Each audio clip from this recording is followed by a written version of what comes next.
सुनिए, जब होगी आपको हम दावत देंगे, आप आइए ना। हमारे लिए आम खास है, इसमें आम खास जनता आती है उसमें। असद भाई, वंचित का आपने साथ छोड़ा है। हाँ? बहुत अच्छे पढ़े लिखे वेल रेड पर्सन कहे जाते हो। मैं महाराष्ट्र में अच्छी नजर है, आपको क्या लगता है?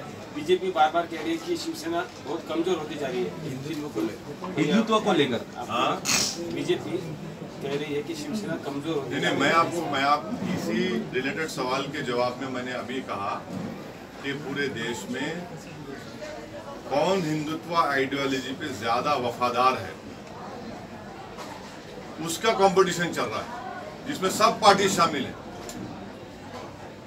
सब पार्टी शामिल है सिवाय हमारा वो टीआरएस को छोड़ के अभी तक पूरे लगे हुए उसमें दौड़ में, सब लगे हुए भाग भाग भाग भाग उसी में लगे हुए हैं। आप देखो क्या जुमला दे रहे, क्या बोल रहे हैं लोग, क्या जबान इस्तेमाल कर रहे हैं। तो शिवसेना कमजोर होती जा रही है या स्ट्रांग? देखिए, ये मेरा काम नहीं है, आपकी नजर रहती है। नहीं, मेरी नजर मेरी पार्टी पे, मेरी नजर डॉक्टर गफ्फार कादरी पे, इम्तियाज जलील पे, हमारे लोगों पे नजर है। मेरी नजर दूसरों पे रहती नहीं। मेरे को क्या करना है, मैं यही चाहता हूँ कि उनकी नजर मेरे को नहीं लगता।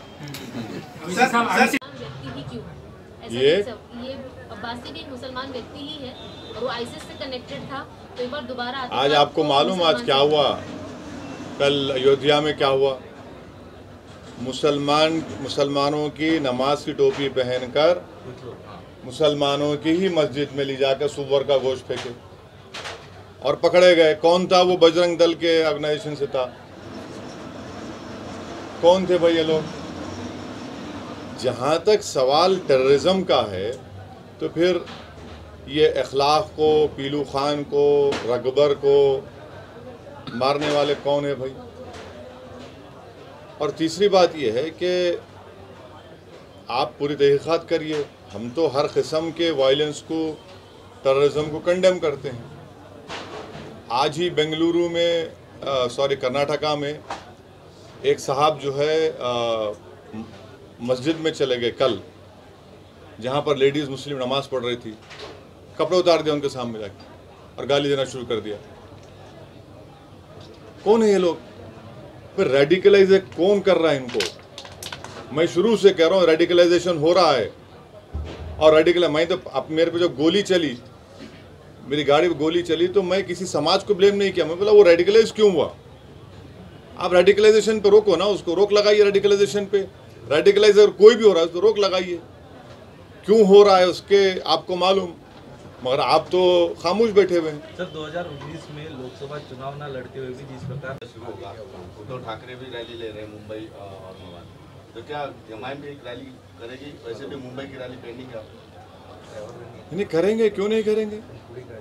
करेंगे, एक नहीं कई जगह करेंगे। जवाब दे देंगे। और हमारे पास क्या है ना, हम जब रैली करते हम बुलाते नहीं, ए आ आ आ आ तू गाड़ी लेके आ, 5 लेके आ, 6 लेके आ, 4 लेके आ। वो दिल से आते हमारे पास। नहीं ऐसा नहीं, ऐसा नहीं। वही मैदान अगर कल सुबह का परमिशन दे दो हमारे को, हम कर लेते रैली वही मैदान में। अरे कहीं पर भी दे दो, इम्तियाज जलील, डॉक्टर गफ्फार कादरी, एमआईएम को कल दे दो, हम आ जाते। हमारे को बुलाना नहीं पड़ता, उधर से तू 5, इधर से 6 लेके आइए। क्या है वो? ऐसा नहीं करते बोलो। सबकी तरफ है इशारा, सबकी तरफ है, एक की तरफ नहीं है।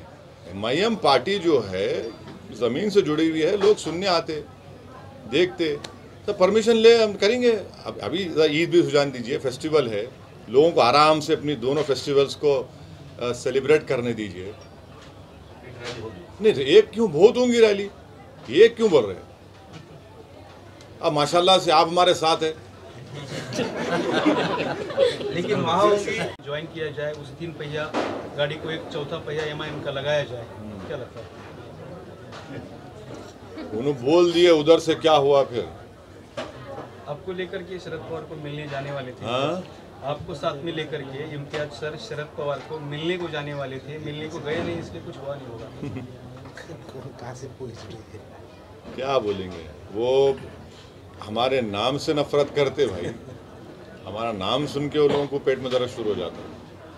मगर एक्सपोज तो हो गए ना। आप असेंबली चुनाव में कांग्रेस और राष्ट्रवादी कांग्रेस हर सभा में महाराष्ट्र के मुसलमानों जाके बोलते थे कि ओवैसी को वोट मत दो, भाजपा शिवसेना को रोकना है। और जैसा चुनाव हुआ आप शिवसेना से शादी कर लिए। और मुसलमान क्या करना, हमारा मुसलमान को धोखा दिया आप। सुनिए सुनिए सुनिए, महाराष्ट्र के मुसलमानों को आपने धोखा दिया ना। आपने कहा कि भाजपा शिवसेना को वोट मत दो और ओवैसी को वोट मत दो, मगर आप जो चुनाव हो गए आप दोनों मिलकर शादी कर लिए, तीनों मिलकर बल्कि। तो ये इनका धोखा दिए जनता को, जो सेकुलरिज्म के नाम पे वोट दिया। और कैसा बताइए कि एक असेंबली में खड़े होकर शिवसेना का मुख्यमंत्री बोलता है कि हमने बाबरी मस्जिद तोड़ा। ये बताइए शरद पवार साहब और राहुल गांधी, सोनिया गांधी इसको एग्री करते हैं इस बात को? जो मुख्यमंत्री खड़े होकर बोल रहा है कि हमने बाबरी मस्जिद तोड़ा, आप उसके साथ बैठे हुए सरकार में और आप उंगलियां मेरे तरफ उठाते, किस मजा है? कौन दिया अख्तियार आपको मेरे पे उंगलियां उठाने का? आप ही तो बैठे हुए ना साथ में, सत्ता में बैठकर गुलाब जामुन खा रहे। अब सत्ता में आए तो सब भूल जाते। अब कल कोई इसमें से पार्लियामेंट चुनाव से पहले कोई कूद गया बीजेपी की तरफ, सेकुलरिज्म जिंदाबाद। तो कोई कूद सकता है क्या? हाँ, कूद सकता है कोई? कितने कूदेंगे देखो तुम, ये लोड करके रख लो तुम। जब होगा तुम आना तो मैं तेरे को बोलूंगा। सर एक सवाल ऐसा है का फर्क है कि दया बागा स्कूल ऑफ थॉट रहेगा, मिताक्षरा स्कूल ऑफ थॉट रहेगा, बताओ हमारे को। और हिंदू अनडिवाइडेड फैमिली में टैक्स रिबेट मुसलमानों को, सिख को, क्रिश्चियन को क्यों नहीं मिलता भाई? ये राइट टू इक्वालिटी का वायलेशन नहीं है? और मेघालय, मिजोरम, नागालैंड में हमने कॉन्स्टिट्यूशन में उनके कल्चर को प्रोटेक्शन करने का वादा किया कॉन्स्टिट्यूशन में, आप उसको निकाल देंगे? हाँ, और मेरा जो कल्चर है मुस्लिम, वो आर्टिकल 26 का प्रोटेक्शन है मेरे को। इकोनॉमी बढ़ गई, कोयला निकालने के लिए आपको पैसेंजर ट्रेन को कैंसिल करना पड़ रहा, आपको अनएम्प्लॉयमेंट बढ़ रहा, महंगाई बढ़ रही, मगर आपको फिक्र है यूनिफॉर्म सिविल कोड की। हम इसके खिलाफ है और लॉ कमीशन खुद ये कह दिया कि भारत में यूनिफॉर्म सिविल कोड की जरूरत नहीं है।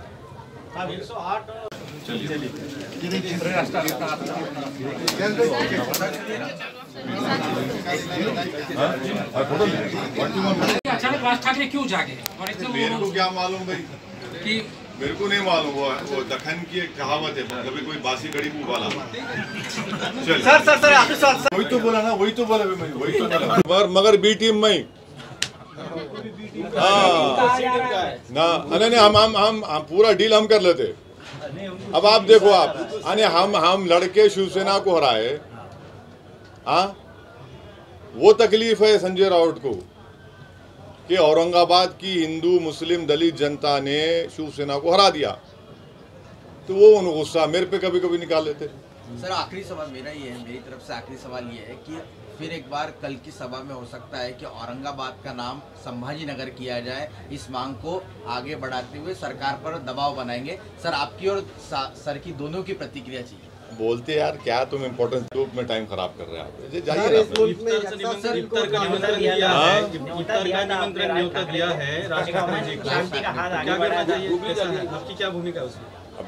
अब वो दावत दिए चुके हैं, वो दावत मेजबान आप है, पूछिए मेजबान से। लेकिन वो शादी को गए दूसरे, लेकिन ये दावत उन्होंने ली नहीं। बार शादी को गए, भागवत करार बीजेपी नेता के घर पे शादी के लिए जाने को था राज ठाकरे, लेकिन यहाँ अच्छा है भाई, अच्छा नहीं आए तो अच्छा है। तेज गेंदबाज आप हो, लेकिन इम्तियाजी बुगली डाल दिया ऐसा। हाँ सर, वैसा है ना, वो आप ही की बरादरी से आए तो उनको गोली डालना अच्छा आता।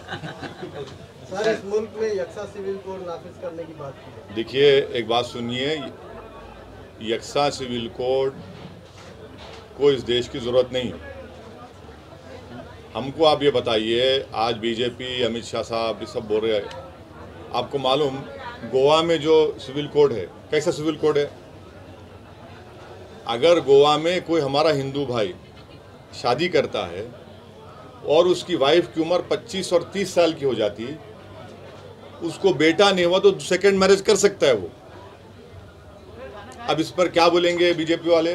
सरकार आपकी है वहाँ पर, कॉन्स्टिट्यूशन में पार्ट 4 है डायरेक्टिव प्रिंसिपल, उसमें आर्टिकल 47 पढ़ लो आप, प्रोहिबिशन लगाओ अल्कोहल के ऊपर, क्यों नहीं लगाते भैया? डायरेक्टिव प्रिंसिपल में लिखा हुआ है शायद आर्टिकल 38 में कि सबको इनकम जितना हो सके बराबर होनी चाहिए। कहाँ है इनकम, किधर है? देश की 90% दौलत देश के 10-15 पूंजीपति के पास है। फिर उसी से डायरेक्टिव प्रिंसिपल लिखा हुआ है कि इक्विटेबल डिस्ट्रीब्यूशन ऑफ रिसोर्सेज होना चाहिए। अरे कहाँ है भैया, कहाँ हो रहा हो आप? सिर्फ इसका अच्छा हमारे को ये बताइए कि शराब के ऊपर क्यों पाबंदी नहीं याद करते? शराब लगाओ ना पाबंदी, बंद करो शराब। बीजेपी जहाँ सरकार में आप डायरेक्टिव प्रिंसिपल्स का महात्मा गांधी ने खुद बोला था, जैसा आपने गुजरात में लगाया चलो वैसा ही थोड़ा बहुत करके लगाओ ना, लगाओ आप जहाँ आप सरकार में। शराब पे आप नहीं लगाना, बंद नहीं करना चाहते। क्यों बंद नहीं करना चाहते? क्योंकि शाम में 6:30 बजते कि आपको होना, आपको ठंडा होना आपको, नहीं तो आप ढीले पड़ जाते। लगाओ ना आप, लगाओ। वो तो मैं तो उसको गंदी चीज़ बोलता हूँ। पूरी बुराइयों की जड़ शराब है, जिसकी वजह से भारत में हर साल मेरे ख्याल से 2 या 3 लाख लोग मरते एक्सीडेंट में, आधे ज़्यादा तो शराब पी के टक्कर मारते। महिलाओं पर वायलेंस होता, बच्चों पे वायलेंस होता। आप बंद करो ना। आप डायरेक्टिव प्रिंसिपल्स में लिखा हुआ है, शराब क्यों नहीं बंद करना चाह रही बीजेपी? बंद करो ना, चलो आपके स्टेट में लगा दो, बंद कर दो आप वहां नहीं बंद करेंगे तो। देखिए हमारा मानना यह है कि ये सब इसलिए किया जा रहा है क्योंकि माहौल जो मुसलमानों के खिलाफ हेट का बन रहा है, उसी का हिस्सा है। 3 तारीख को अल्टीमेटम दिया है राज ठाकरे नहीं तो डबल। अरे भाई आप ये सवाल मुख्यमंत्री से पूछिए,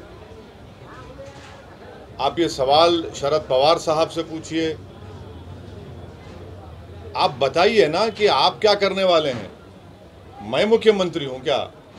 जिस दिन इम्तियाज जलील मुख्यमंत्री बन जाएंगे हम बता देंगे आपको क्या को अल्टीमेटम दिया तो क्या करते हम। ये तो सरकार को बताना है ना। लेकिन आपके ये हिंदू ओवैसी है, इस बात को आप किस तरह से देखते हैं? देखिए अब देखिए ना, मेरे बाप का नाम ओवैसी है, अब्बा का नाम ओवैसी है। अब संजय रावत ऐसा क्यों बोल रहे मेरे को नहीं मालूम। उनको नहीं बोलना चाहिए ऐसा, उनको ऐसा नहीं बोलना चाहिए। मैं इतना ही कहूँगा, उनको ऐसा नहीं बोलना चाहिए। संजय रावत ऐसा है ना, संजय रावत तो उस घराने से ताल्लुक है उनका, वो जिम्मेदार आदमी है। अब संजय रावत अगर अपने लीडर के घर का फ्रस्ट्रेशन मेरे पे क्यों निकाल रहे हैं? मेरे को उससे क्या करना है? वो भाई भाई का झगड़ा है ना, तुम बिठा के मिला दो उन लोगों को। अरे ओवैसी ये सब क्या, तुम क्या जो तुम बीजेपी के साथ इतने साल जो हनीमून मनाए वो क्या था? मोदी को वोट दो बोले आप 2014 में 19 में, वो क्या था? तुम तो 370 पे साथ दिए। तो ये बकवास है ये, और क्या है? जो काम करते हैं उन पर सेडिशन का चार्ज लगा दिया, केवल इतना। मेरा दोस्त समझ गया सबका सवाल। सबसे पहली बात तो ये है, अगर मैं और इम्तियाज जलील साहब ये बोल देंगे कि मैं देश के प्रधानमंत्री के घर के सामने जाकर सूरह यासीन पढ़ूंगा, माने कुरान में एक चैप्टर है, आप क्या बोलेंगे? बोले हम कॉल करेंगे। आप तो rapid action force, CRPF, BSF लगा के गोली चला देंगे, है ना? वो तो ठीक नहीं है। दूसरी बात ये कि सेडेशन चार्ज लगाना as a student of law, वो चार्ज आप वो सुप्रीम कोर्ट में बता चुकी है कि उसमें it has to be followed by violence, और वो बहुत ही सुप्रीम कोर्ट खुद हटाने वाला है, उसको हटा के हीरिंग करने वाला है उसके बारे में।